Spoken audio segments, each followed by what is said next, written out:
Bonjour à tous, voici les infos de l'emploi qu'il ne fallait pas manquer cette semaine. 40% des Français expatriés souhaitent ne plus jamais rentrer en France. C'est 2 fois plus qu'en 2005. C'est la dernière étude Expatriés, votre vie nous intéresse, réalisée par Modissimo, qui nous l'apprend. 2 raisons pourraient expliquer cette tendance. D'abord, les expatriés sont dans leur grande majorité de plus en plus heureux dans leur pays d'accueil. Et puis, pour 80% des personnes interrogées, le climat fiscal, social et politique est un frein à leur retour. L'étude nous apprend que ces exilés volontaires sont majoritairement des cadres qui travaillent pour une entreprise locale ou sont détachés par une boîte française. Mais ça, c'est de plus en plus rare. Qui sont les entreprises qui bichonnent le mieux leurs salariés cette année? L'Institut Great Place to Work a révélé cette semaine le 11e palmarès des entreprises où il fait bon vivre dans l'Hexagone.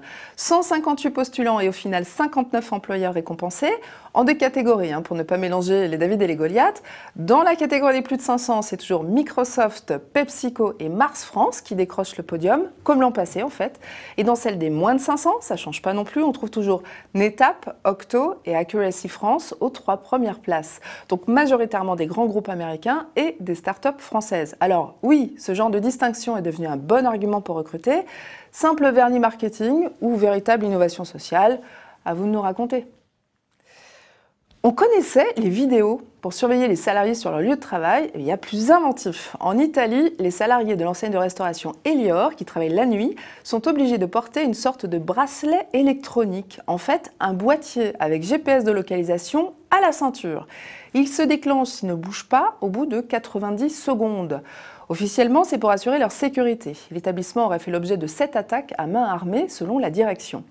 Des problèmes de sécurité que certains salariés démentent, parlant tout simplement d'un outil de flicage.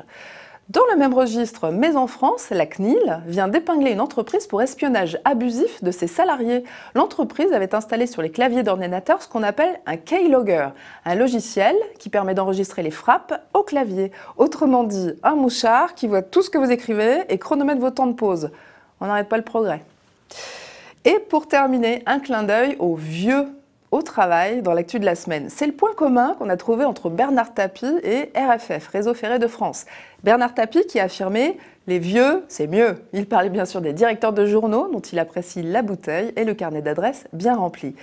Et de son côté, RFF qui aime aussi que ses salariés de la bouteille et qui affiche dans sa nouvelle campagne de pub « regardez, on y voit un senior et un message sympa pour ses compétences ». Tapie, RFF, même combat. C'est le printemps, c'est le moment de remettre son nez dehors, alors à vos CV et bonne semaine à tous!